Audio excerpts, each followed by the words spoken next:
মধ্যে তোমাদের এই ধরনের ফন্ডেন্টের কাজ করতে অনেক অসুবিধা হচ্ছে, স্পেশালি এরকম ক্রাউন করতে তো খুবই অসুবিধা হয়। তাই আমি চলে এলাম শেয়ার করতে কিভাবে ক্রাউনটা তৈরি করা যায়। প্রথমে নিয়ে নিতে হবে এইরকম একটা OHP শিট। আমি আগের দিনও এটা দেখিয়েছিলাম আমার ভিডিওতে। তো তার উপরে আমি কিছুটা ড্রয়িং করে নিচ্ছিলাম যাতে ক্রাউনটা চারিদিক থেকেই প্রমিনেন্ট দেখায়। যদিও আমি ড্রয়িংয়ে খুব একটা ভালো নয়, তাও একটু করে নিচ্ছি আমার সুবিধার জন্য। তোমরা চাইলে এটাকে প্রিন্ট করিয়ে তার উপরেও এই কাজটা করতে পারতে। এবার সেটা নিয়ে ডিসকাস করব যেটা নিয়ে আমি এই ক্রাউনটা বানাচ্ছি। প্রথমত এটা দু ধরনের জিনিস দিয়ে বানানো যায়, একটা হচ্ছে সুগার পেস্ট আর একটা গাম পেস্ট। তো গাম পেস্ট দিয়ে বানালে এটা একদম কোনো অসুবিধা হয় না, অ্যাজ ইট ইজ যেরকম বানাচ্ছি একদম শক্তই থেকে যায়। আর যদি আমরা সুগার পেস্ট বা ফন্ডেন্ট দিয়ে আমরা কাজটা করি তাহলে আমার মনে হয় তোমরা যদি আমার পদ্ধতিতে করো তাহলে তোমাদের ক্রাউন একটুও সরবে না। আমি এই কাজটা করার সময় ইউজ করেছি সুগার পেস্ট। তো সুগার পেস্ট এটা গরমে কাজ করতে একটু অসুবিধা হয়, সেই জন্য আমি একটা নতুন পদ্ধতি বের করলাম। তো তোমরা যদি সুগার পেস্ট নিয়ে করো তাহলে এরকম যদি করো তাহলে তোমাদের কাজটাও খুব ভালো হবে আর আলটিমেটলি ক্রাউনটা লাস্টে ভেঙে পড়বে না। তোমরা হয়তো অনেক ভিডিওতে দেখে থাকবে যে ক্রাউন তৈরি করার সময় তারা এরকম করছে এবং সেটা সোজা দাঁড়িয়ে থাকছে। আদপে সেটা বাস্তবে সেটা অনেকটা কঠিন, কারণ কিনা সমস্ত জায়গার ওয়েদার ঠিকঠাক যায় না, কোথাও খুব বেশি গরম থাকে। তো সেখানে সুগার পেস্ট নিয়ে কাজ করতে গেলে আমাদের অনেক হিমশিম খেতে হয়। ক্রাউনটা তৈরির কিছুক্ষণ পর যখন ড্রাই হয়ে যাবে তখন আমরা যদি কাস্টমারের হাতে তুলে দিই তারপরেও আমরা দেখতে পারি যে ক্রাউনটা ভেঙে যাচ্ছে বা অনেক অসুবিধা হচ্ছে গরমের মধ্যে। সেই সমস্ত অসুবিধাগুলো দূর করার জন্যই আমার এই পদ্ধতি আমি তোমাদের সাথে শেয়ার করছি।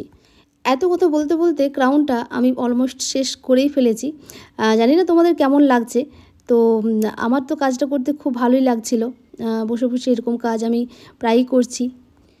যখন আমাদের ক্রাউনটা ফুললি কমপ্লিট হয়ে যাবে তখন আমরা গোল শেপের কোনো একটা কিছু পাত্রের উপর রেখে এইভাবে শ্যালো টিপ দিয়ে চিটিয়ে তাকে কিছুক্ষণের জন্য নর্মাল রুম টেম্পারেচারেই আমরা শেড হতে দেব। কিছুক্ষণ পর এটা ড্রাই হয়ে যাবে। এটা হয় যদি বিকেলে কেক ডেলিভারি করো তাহলে এটা সকালের দিকেই বানিয়ে রেখে দাও। আর দেখো আমি এটাকে কিছুক্ষণ পর খুলে তোমাদের দেখাচ্ছি। এটা একে অপরের সাথে বেশ ভালো সুন্দর একটু চিটিয়ে গেছে। যদি এটা আমি গাম পেস্ট দিয়ে বানাতাম এই অবস্থায় আমাদের আর কিছু করার প্রয়োজন থাকতো না। যেহেতু আমি এটাতে সুগার পেস্ট ইউজ করেছি তাই আমি পুরো শেডটাকেই আরও একটা ট্রান্সপারেন্ট পেপারের মধ্যে শেড করছি। হ্যাঁ, এটা আমি একদম পরিষ্কার একটা লুকস দেওয়ার জন্য আমি নতুন একটা ট্রান্সপারেন্ট পেপারে এটাকে ট্রান্সফার করেছি যাতে করে কোনো রকম পেনের দাগ বা কিছু না থাকে। এরপর এই যে ক্রাউনের চারিপাশ দিয়ে যেটা বেরিয়ে আছে যে ট্রান্সপারেন্ট পেপারটা বা যেটাকে আমরা OHP শিট বলছি সেটাকে আমরা কাঁচির সাহায্যে একটু কেটে নিলেই এই শেপের একটা আমি ক্রাউন পাবো।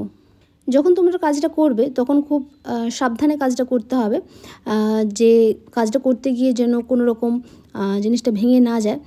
তোমরা দেখতেই পাচ্ছ আমি হালকা হাতেই কাজটা পুরোটা করেছি আর সাইড থেকে ট্রান্সপারেন্ট পেপারটা কেটে নিচ্ছি। তোমরা চাইলে কাঁচির সাহায্যে অথবা ব্লেড ফ্লেড দিয়েও কাটতে পারো। এই দেখুন পুরোটাই আমি একটা ট্রান্সপারেন্ট পেপারের মধ্যে ট্রান্সফার করে নিয়েছি।